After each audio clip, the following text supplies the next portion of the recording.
Can you tell us about the new Iranian proposal? Can you tell us about the new Iranian proposal, please? So they want to make a deal, but I'm not satisfied with it. So we'll see what happens. Did it move the needle at all? Iran wants to make a deal because they have no military left, essentially, and they want to make a deal, but I'm not satisfied with it. Why are you not seeking congressional approval to extend it? Because it's never been sought before. There's been many times, and nobody's ever gotten it before. They consider it totally unconstitutional. But we're always in touch with Congress. But nobody's ever sought it before. Nobody's ever asked for it before. It's never been used before. Why should we be different? Everybody to Islamabad this time. Are you willing to send anybody to Islamabad, your envoy? We have great respect for Pakistan and Islamabad, and tremendous respect for the Prime Minister and the Field Marshal, and they're working with us. They continue to work with us, but the trip is a very long one, and we're doing everything in terms of negotiating right now, in terms of the negotiation telephonically. They've made strides, but I'm not sure if they ever get there. There's tremendous discord. They're having a tremendous problem getting along with each other in Iran. The leadership is very disjointed. It's got 2 to 3 groups, maybe 4, and it's a very disjointed leadership. And with that being said, they all want to make a deal, but they're all messed up.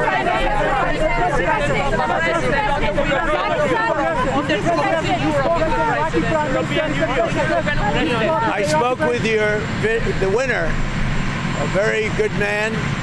As you know, I was very strongly in favor of him in Iraq. And we had a long conversation yesterday. I congratulated him. He won, and with our help, he won, and we want him to do very well. And I told him that the United States is with him all the way. It was a great victory. The new head of Iraq is somebody that we support very strongly.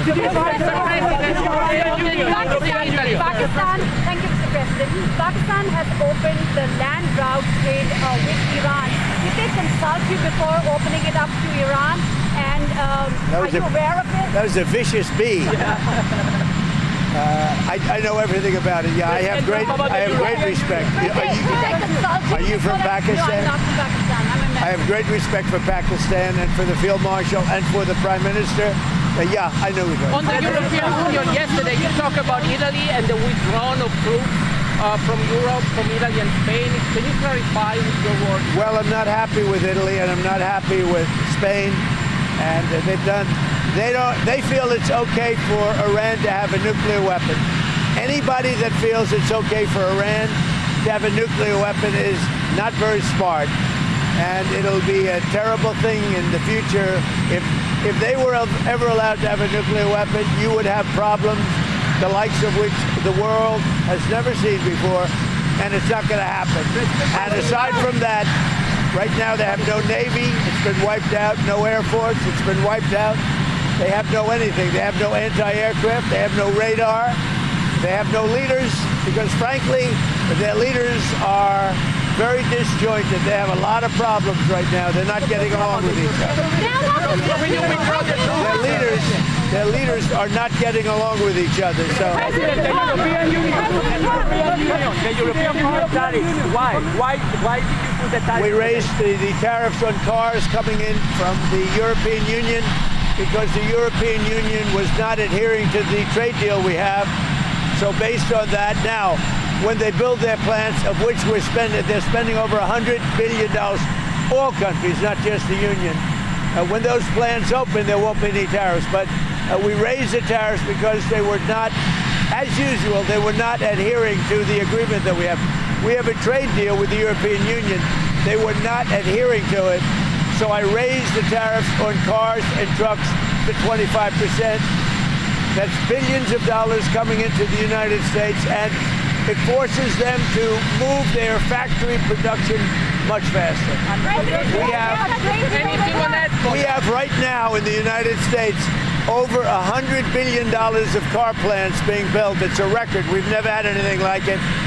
From all countries, Japan, South Korea, by the way, Canada, Mexico, they're all building plants in the United States. But the European Union was not adhering to the deal that we made.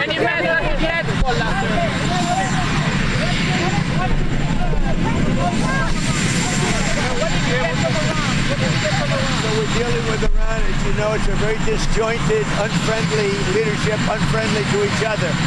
They're not getting along.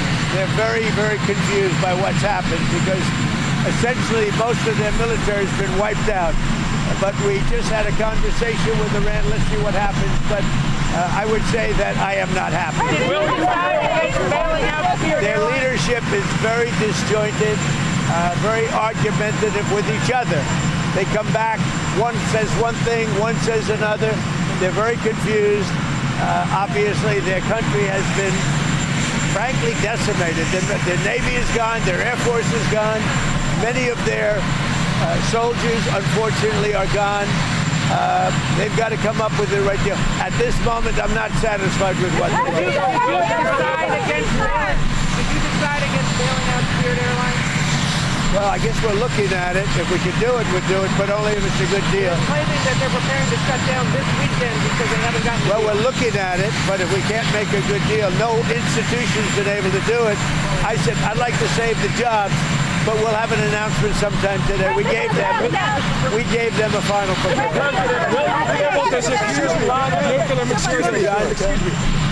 Mr. President, day 60, are you going to seek congressional authorization? Well, no other country has ever done it. It's never been, as you know, most people consider it totally unconstitutional. Also, we had a ceasefire, so that gives you additional time. But no other country's done it. We're in the midst of a big victory. This is a victory like we haven't had since Venezuela, okay, to be honest with you. We haven't had, but, you know, we have a country that lost its way. It really lost its way. That's our country in terms of the military. Now we have a great military. We're on our way to another victory, a big victory, and I don't think that it's constitutional what they're asking for. These are not patriotic people that are asking. You know, when they say, even the losers, even the ones that say all the wrong things, admit that it's been amazing what we've done. The Strait is totally shut down. It's flawless. It's totally 100% shut down. Now, we've been dealing with Iran. They want to make a deal. They're not there. They're not with they're sort of, they get close, and then a new group of people come in. They don't know who their leaders are. They have no idea who their leaders are, but they're very confused, and that's because of the success we've had militarily. They essentially have no military. Let me just tell you, the war powers. So many presidents, as you know, have gone and exceeded it. It's never been used. It's never been adhered to, and every other president considered it totally unconstitutional, and we agree with that.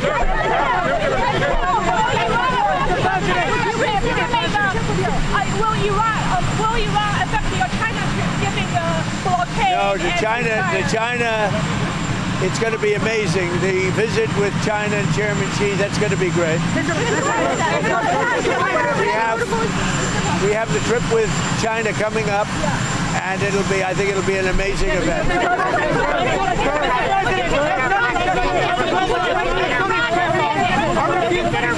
President, if you can't get a deal on Iran, what next? What will you do? Well, right now we have negotiations going on. They're not getting there. They are very disjointed. They're extremely disjointed. They're not able to get along with each other as leaders. They don't know who the leader is. Their military's been defeated. If we left right now, it would take them 20 years to build back that country, but we're not satisfied at this moment.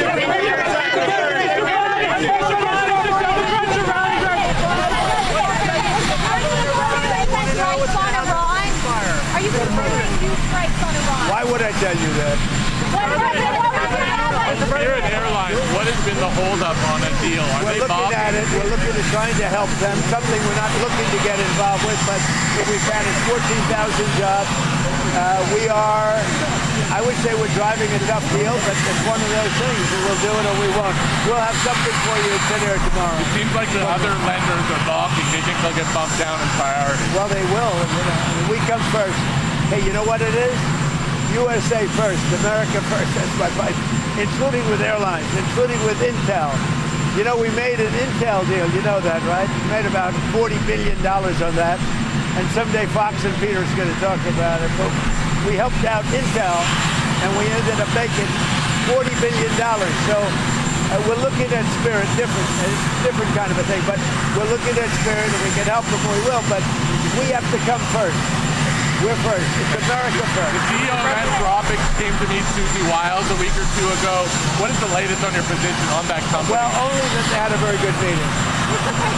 You had the CENTCOM commander come in here did. yesterday. Was he briefing you on a different approach, options? What kind of options? How would it look different? There are options. I mean, do we want to go and just blast the hell out of them and finish him forever, or do we want to try and make a deal? I mean, those are the options. Do you want to go blast the hell out of him? I and finish prefer him not. forever? On a human basis, I prefer not, but that's the option. Do we want to go in there heavy and just blast them away, or do we want to do something? They're a very disjointed unitship, as you can understand. They're very disjointed. I mean, they're not getting along with each other, and it puts us in a bad position. One group wants to make a certain deal, the other group wants to make a certain deal, including the hardliners. The hardliners want to make a deal too. Why wouldn't they? They have no Navy, they have no Air Force, they have no anti-aircraft, they have no nothing. There was some reporting this week that because of all the firepower required for Epic Fury, that there are people in the White House who are starting to worry about our inventory of bombs and missiles. Are you worried? No, we have more than we've ever had, actually. Because all over the world we have inventory, and we can take that if we need it. But all over the world we have tremendous amounts of inventory, the best. For instance, we're stocked and locked and loaded. Right now, we have more than double what we had when this started. But